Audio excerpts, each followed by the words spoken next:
What I like about gem setting is giving the components their unique shine. A timeless brilliance enhanced by the diamonds and precious stones. This consists of inlaying precious stones by hand into the metal without adding any material, a skill that requires a great deal of attention. Our handwork must be purposeful, firm, and delicate at the same time. What drives me? Precision to the 100th of a millimeter and the resulting patience.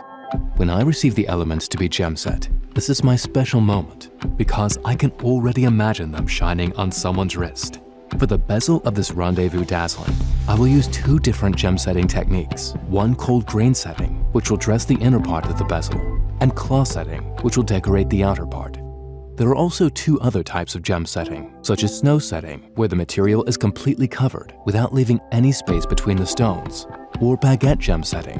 With this particular shape, the light of the diamonds seems much wider.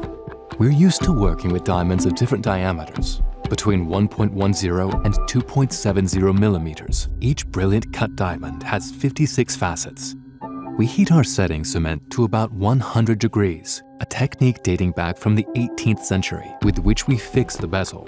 As soon as it hardens, it becomes like wood. This helps us remain stable while controlling the power of our handiwork. We put the whole thing on this ball and chain so that we can handle the components freely.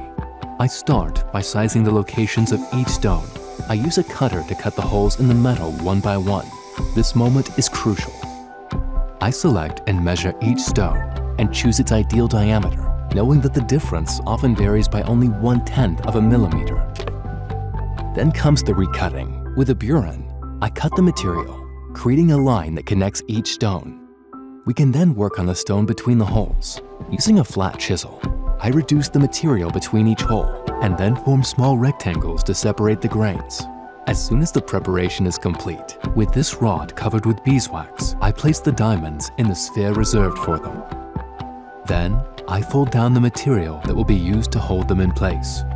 I'm now going to use this beading tool. Proceed with rounding to give each grain a round, smooth, perfectly uniform shape. I can now take the outer part of the bezel and assemble it into a single component. The claws are spread slightly. You have to be careful, otherwise they will break.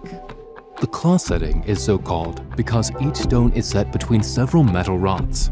It takes 5 years to master this traditional gem setting technique to perfection.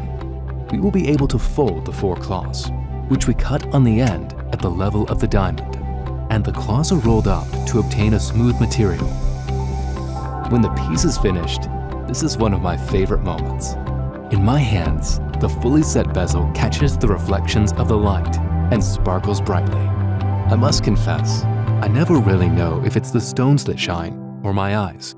Probably both.